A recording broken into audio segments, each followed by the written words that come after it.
If I need to add operation to my Gantt, I'm going to simply click the line where I want to insert a new task.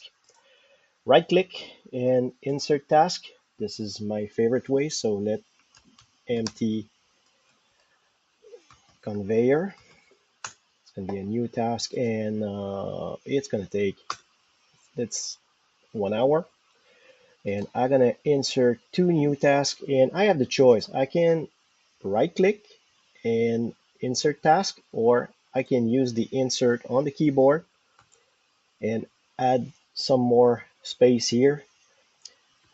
Inspect electrical room 1 and inspect electrical room 2, and each of those tasks would be 3 hours.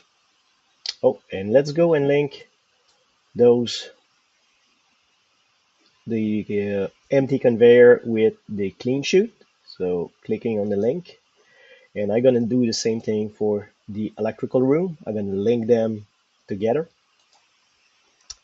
and that's it. That's how I can insert task, and I could do the same thing. I could choose one of those tasks and hit the delete button. It will delete the task, or I can, same thing, right click and delete the task.